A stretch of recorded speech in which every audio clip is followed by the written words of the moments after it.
Airport থানা এলাকার গ্রেফতার হওয়া দুই দুষ্কৃতীকে জেল হাজতে পাঠালো আদালত। তদন্তকারী অফিসারকে নির্দেশ দেওয়া হয়েছে জেলে গিয়ে জিজ্ঞাসাবাদ চালানোর। তোলাবাজি ঠিকাদারি কাজে নেগোসিয়েশন বাণিজ্যের সঙ্গে যুক্ত থাকার অভিযোগ রয়েছে ওই দুষ্কৃতকারী রঞ্জন নাগ এবং শিবু মালাকারের বিরুদ্ধে। 18 ফেব্রুয়ারি তাদের গ্রেফতার করে ক্রাইম ব্রাঞ্চ। রঞ্জন নাগকে 2 দিনের রিমান্ডে পাঠিয়েছিল আদালত। অসুস্থ থাকায় অপর অভিযুক্ত হাসপাতালে ছিল। শনিবার দুজনকে ফের আদালতে তোলা হয়। আদালত তাদের জামিন নামঞ্জুর করে জেল হাজতে পাঠিয়েছে 23 ফেব্রুয়ারি পর্যন্ত। স্পেশাল ক্লাস কন্ট্রাক্টর নাবালক দাস গত 8/1/2021 তারিখে পশ্চিম জেলা শাসকের মাধ্যমে একটা এফআইআর করেছেন, যা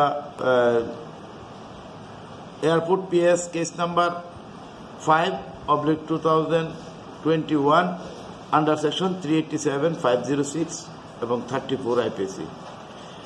এবং এই মামলার যে ঘটনাটা হলো গত 23/12/2020 তারিখে উক্ত যিনি নাবালক দাস কন্ট্রাক্টর, উনি আগরতলা এয়ারপোর্ট এমবিবি এয়ারপোর্টে একটা কনস্ট্রাকশন কাজে এসেছিলেন এবং উনি এবং ওনার সাইট ম্যানেজার যখন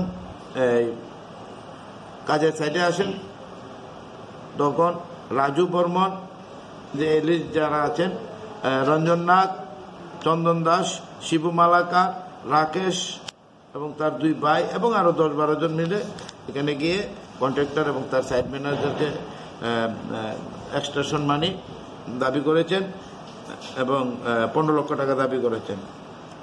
এই ঘটনা জানিয়ে উনি এফআইআর করেছেন। এফআইআর পাওয়ার পর পুলিশ এই মামলাটা সিআইডির কাছে হস্তান্তর করা হয়, ক্রাইম ব্রাঞ্চের কাছে, এবং ক্রাইম ব্রাঞ্চের যিনি আইও উনি তদন্ত শুরু করে গত 18 তারিখ 18/2/2021 দুজন একিউজড রঞ্জন নাগ এবং শিবু মালাকারকে অ্যারেস্ট করে এবং ওই দিনই রঞ্জন নাগকে আদালতে প্রেরণ করে 3 দিনের পুলিশ রিমান্ড চেয়ে। আর শিবু মালাকা অসুস্থ থাকার জন্য তাকে হসপিটালাইজ করা হয়, পরবর্তী সময় জেলখানাতে তাকে প্রেরণ করা হয়। আজকে অভিযুক্ত রঞ্জন নাগ এবং শিবু মালাকারকে আদালতে আনা হয়, প্রেরণ করা হয়। রঞ্জন নাগকে পুলিশ রিমান্ড থেকে আনা হয় এবং শিবু মালাকারকে জেল কাস্টডিতে আনা হয়।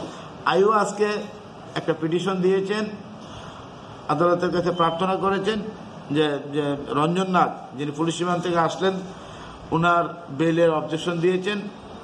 আর অপর অভিযুক্ত যাকে ওই দিন পুলিশ রিমান্ডে নেওয়া যায়নি অসুস্থতার কারণে, শিবু মালাকার, ওনার আজকে 2 দিন পুলিশ রিমান্ড চেয়ে আদালতের কাছে প্রার্থনা করেছেন। রিপোর্ট চ্যানেল দিন রাত।